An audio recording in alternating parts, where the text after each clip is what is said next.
Muy buenos días, soy Marcela Vélez y desde Londres comento con ustedes las noticias que deben saber para comenzar el día.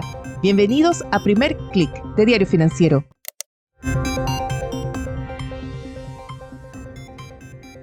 Muy buenos días, es martes 11 de marzo, bienvenidos a Primer Click. Wall Street se toma un respiro tras el desplome de ayer. Sin embargo, Delta Airlines enciende las alarmas y en Argentina el presidente Javier Milei firma el decreto para un nuevo préstamo con el FMI. Bienvenidos, es una mañana soleada en Londres. Hay algo de sol también de regreso en los mercados. Sé que este podcast lo siguen muchos integrantes de la industria financiera, así que un especial saludo para ustedes porque ayer no la tuvieron fácil. Vimos al Nasdaq caer 4%, el S&P 500 ha borrado todo lo que había ganado desde la elección de Donald Trump. Ese famoso Trump Trade desaparece del mercado y es un resultado de las dudas crecientes que hay sobre el impacto de las medidas tarifarias, pero sobre todo de esa incertidumbre, de esas medidas que se anuncian, luego se cambian, luego se da un plazo de un mes, etcétera. Eso está afectando la confianza de los inversionistas. Hay expectativas de que cada vez va a ser más difícil para las empresas hacer planes y compromisos de inversión. Todo esto ha llevado a un ajuste a la baja de varios bancos de inversión en sus proyecciones de crecimiento para Estados Unidos. Las comentábamos en el episodio de ayer y tuvimos también a Citi no solamente ya ajustando sus proyecciones de crecimiento, sino también reduciendo sus recomendaciones por las acciones estadounidenses. Las tenía en sobreponderar y ahora le da neutral y favorece en su lugar a China. Las acciones de ese país reciben una calificación o recomendación de sobreponderar de parte de Citi.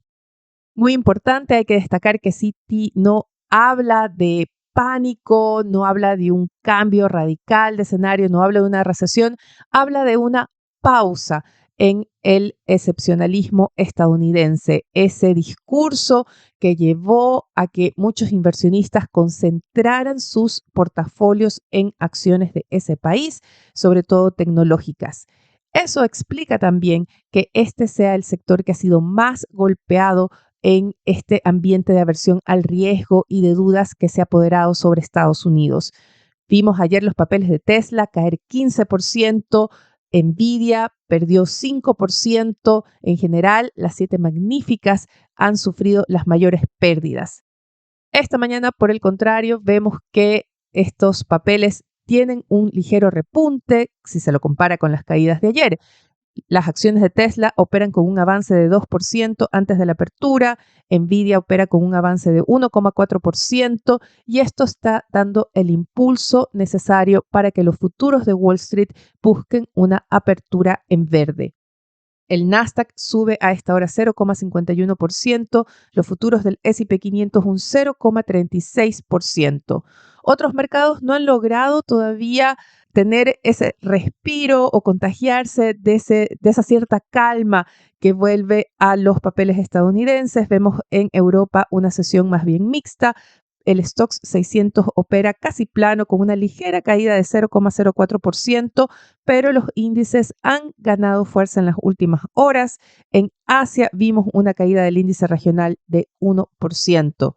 Destacaron, sí, las acciones chinas locales, las que operan en Shanghái, tuvieron un alza esta mañana que se atribuye a esas expectativas de una nueva combinación de medidas de parte de Beijing para estimular la demanda interna. De hecho, son dos factores los que de alguna forma están dando una especie de sostén al mercado. Por una parte, esta idea de que Beijing va a lanzar nuevas medidas, sobre todo después de esas cifras que generan alerta por una posible deflación en ese país. Se cree que el régimen de Beijing va a responder con medidas más duras. Se espera que hoy termine el Congreso del Partido Comunista y podrían darse más anuncios.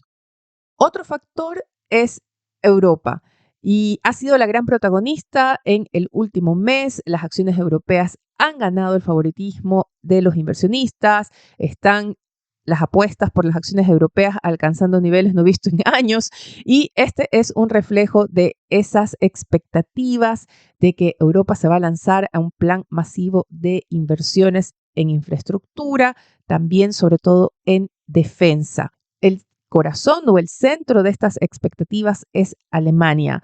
Friedrich Merz, el demócrata cristiano que se prepara para ser canciller, para liderar el próximo gobierno, presentó este plan por 500.000 millones de dólares, un fondo especial para inversión en infraestructura.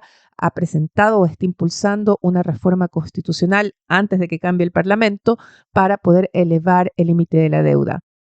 Necesita para ello los 2/3 del Parlamento actual. Los verdes habían puesto en duda su apoyo, habían criticado los planes de Merz. Sin embargo, la tarde de ayer hicieron el anuncio de que están dispuestos a negociar, han puesto algunas condiciones. Merz ve posibilidad de negociar y estos anuncios generan la idea de que va a haber un acuerdo, de que se va a aprobar este aumento del límite de la deuda y que se va a avanzar con este plan de inversiones.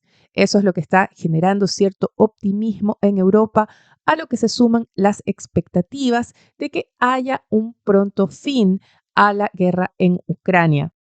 Hoy comienzan las negociaciones en Riad, en Arabia Saudita. Está el secretario de Estado Marco Rubio, funcionarios de Estados Unidos, funcionarios ucranianos, y también hay reportes de que un enviado de la Casa Blanca tendría una reunión con oficiales de Putin en Moscú. Hay optimismo en torno a las negociaciones, se percibe cierta voluntad de todos los actores de Ucrania, de Rusia, de Estados Unidos, sobre todo Europa, de que se alcance un acuerdo, al menos de cese al fuego, para que luego se pueda avanzar a un acuerdo definitivo de paz que termine con la invasión de Rusia en Ucrania, lo que también generaría un escenario más favorable para la economía europea.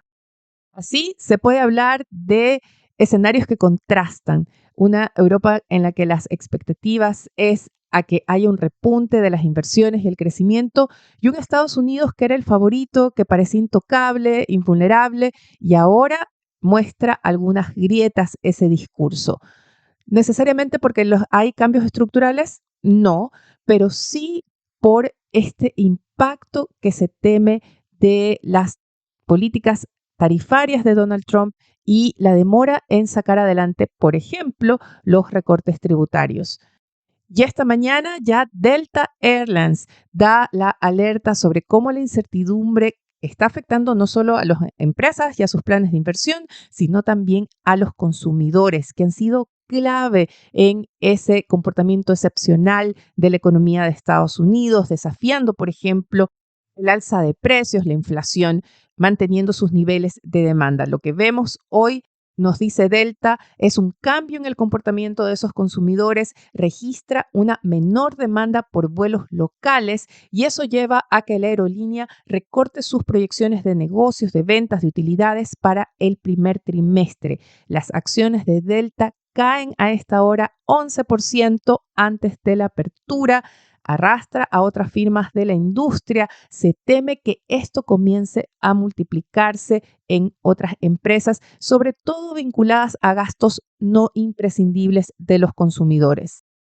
Hay una columna que recomiendo leer hoy, es el economista Mohamed El-Erian. Él escribe en Financial Times esta mañana que sí, Donald Trump puede que no se preocupe por ahora del impacto económico de sus medidas, como lo mencionó el domingo, dijo que había un periodo de transición y sí, todos los cambios económicos tienen este proceso. Sin embargo, advirtió que la incertidumbre de lo errática de sus políticas puede ser incluso más dañina, y esto es algo de lo que estamos viendo ya en el mercado. El dólar acusa el golpe del aumento de las dudas en torno a la economía de Estados Unidos. La divisa estadounidense registra esta mañana otra caída de 0,46%, suma ya una baja de más de 4% en el último mes. Cambiemos de región, vayamos a Latinoamérica, específicamente a Argentina, desde donde llega uno de los titulares de esta mañana, y es que esta madrugada la Casa Rosada, el gobierno de Javier Milei, publica el decreto de urgencia, el decreto de necesidad y urgencia para la aprobación del nuevo préstamo con el Fondo Monetario Internacional. No se especifica el monto de este préstamo.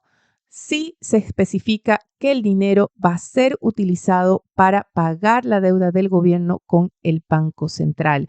Hay expectativas que después de esta operación haya un levantamiento de las restricciones cambiarias del cepo en el corto plazo. Al hacerlo a través de un decreto de urgencia, Milei facilita el trámite del préstamo con el FMI, se evitará todo el trámite de una ley en el Congreso y basta con que una de las cámaras no vete el decreto para que este esté vigente. El evento más importante en la agenda de hoy no es una cifra económica, es la reunión que se va a llevar a cabo en la Casa Blanca. Donald Trump va a recibir a los máximos ejecutivos de bancos y otras empresas. Quizás puedan llegar hasta él, quizás le puedan dejar más en claro el impacto que sus medidas y la incertidumbre está teniendo en los planes y el mercado.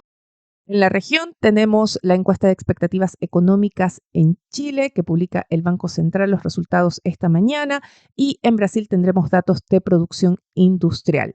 Antes de despedirme, quiero comentar con ustedes la portada de Diario Financiero, que por supuesto hace una cobertura de lo que sucedió ayer en Wall Street.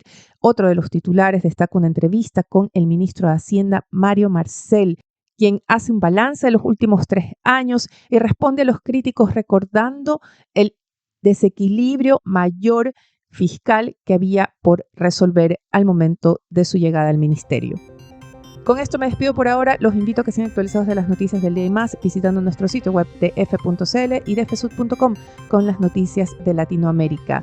Déjennos sus comentarios, me encanta leerlos. Síganos, suscríbanse en cualquiera sea la plataforma que estén escuchando este podcast y sobre todo pasen la voz. Gracias desde ya, les deseo que tengan un buen día. Nosotros nos reencontramos mañana.